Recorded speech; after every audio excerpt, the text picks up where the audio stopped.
Ndabaramukije amahoro y'Imana umwe wese aho aherereye.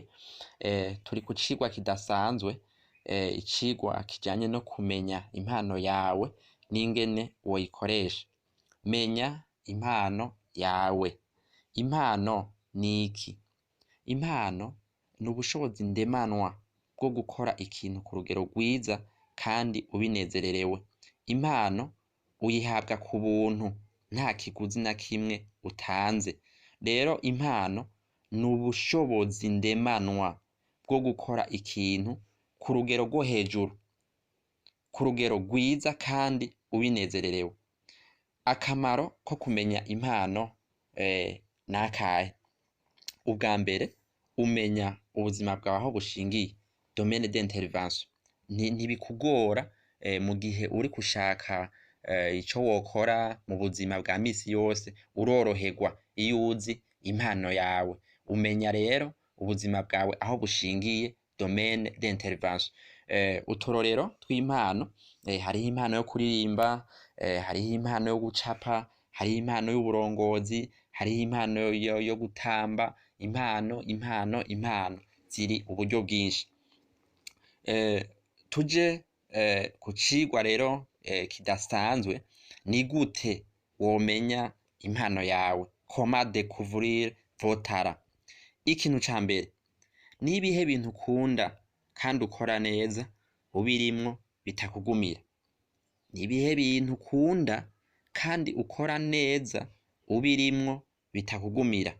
Ikigira kabiri, andika, fata urupapuro, gira liste y'ibintu 10 uhayagiza kurusha ibindi canke ubona ko ari vya mbere mu buzima bwawe. Vyandika ahantu. Mw'ivyo 10 kuramwo 5 ukunda kurusha ibindi. Uko urashika ku kintu ca mbere wumva ko kiri muri wewe, utagikoze wumva udatekaniwe. Ikigira gatatu, baza bagenzi bawe. Mubaze, mfise impano iyihe? Azokubarira ati wowe burya ufise impano iyi. Ikigira gatatu rero, urabaza bagenzi bawe bakakubwira impano yawe, urabegera ukababaza.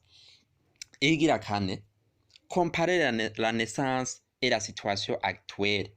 Ufatiye ku myaka iheze, ukiri muto, ukiri mu myaka 10, 15, bivana n'imyaka ufise, ni ikihe kintu wakora ico gihe ukiri muto, n'ubu aho ugeze ino saha, n'ubu ugasanga kiguma kigaruka, uguma ugikora, uguma ukibona? Ni ikihe kintu? Ico kiragufasha kugira ubone ko wewe iyo mpano isanzwe iri muri wewe.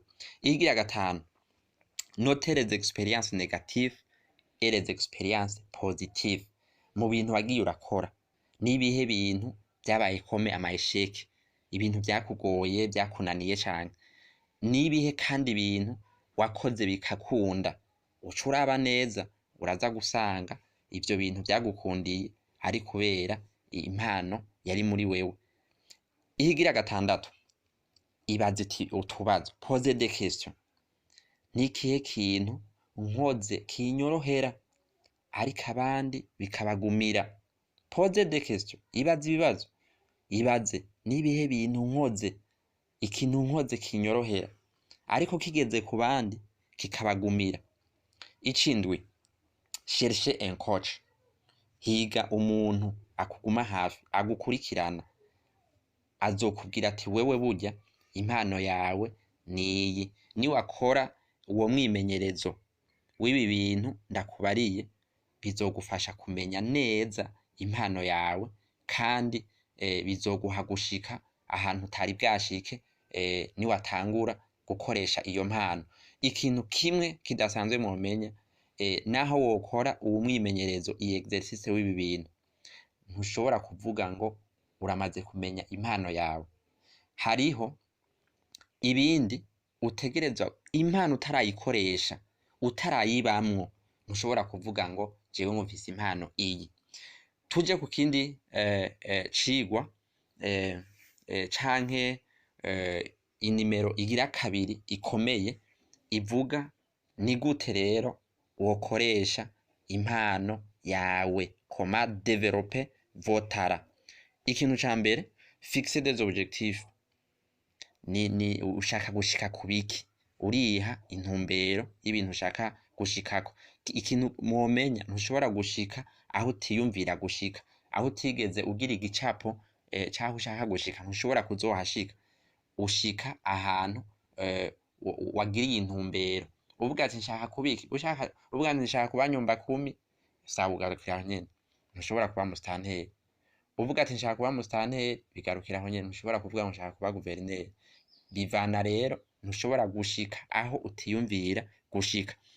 Ikigira kabiri, kubijanye n'ingene wo developa canke wokoresha iyo mpano yawe, comment développer votre talent, nico turiko.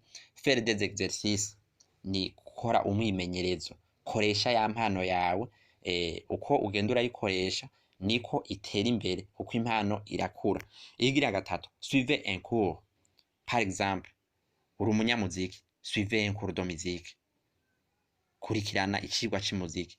Ikigira kane, trouver des partenaires, abantu musangiye impano, abantu musangiye impano ni muje hamwe, korera hamwe. Ikigira gatanu, croyez en vous, gira confiance en soi, wewe wumve ti jewe iyi mpano yanje ndayiyumvamwo, naho bontwenga, naho bontuka, naho bondekuhaja, iyo mpano ndayumva. Pas peur d'échouer, wumva ko iyo bija hose uzoshika.